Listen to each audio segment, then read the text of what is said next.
I wanted to make a quick video for you guys for some homework help. So sometimes you may be asked to find where the median is located in a histogram. And remember, the median is the midpoint. So usually what we do is we start crossing out from lowest and highest until we find one number or two numbers in the middle. However, with a histogram, we don't know the exact values. We just have, some ranges and values in there. So I wanted to show you guys real quick how we could find our median, or at least how we would know what bar our median would be located in. So in this question that we looked at before, we know that there's 43 different days.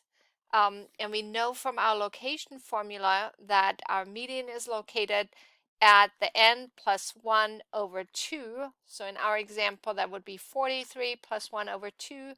So we know it would be located in the 22nd or our 22nd data value. So what we do is when we find that value, we're simply going to start counting. So we have one value in our first bar. We have another value in the second. That puts us up to a total of 2. Another value over here, we're now up to 3. We have 2 more over here, we're now at 5. 3 more here would put us at 8. 6 more here is 14. 4 more here is 18.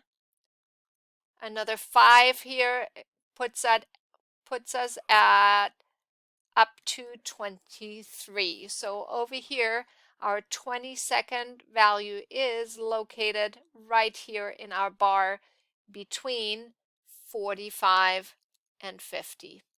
So we may not know the exact value, but we know it's located between 45 and 50.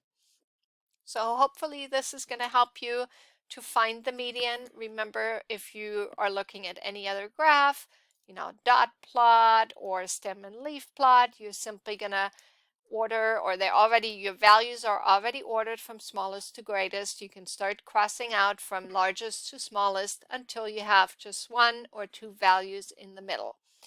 One other thing I wanted to mention real quick, we looked at a lot of graphs this week and last week, and some of the graphs are good for numeric data or quantitative data, and some are good for categorical data.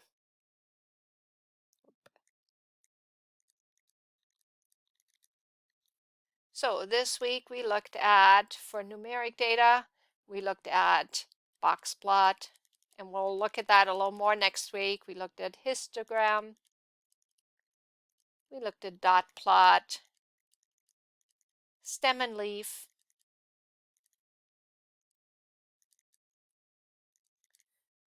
for categorical data, we looked at pie chart, and we looked at bar graph. And then, in addition, we can look at two numeric data, two categorical variables. We can look at a numeric versus a categorical variable, and we'll look much more in depth with those later. Today, with the activity with the stop and frisk, we actually compared two different categorical data. We put those into a contingency table first, and then we did a segmented bar chart. So that allows us to compare two different categorical variables. But this is like the most common ones used when we're just looking at one numeric variable or just one categorical variable.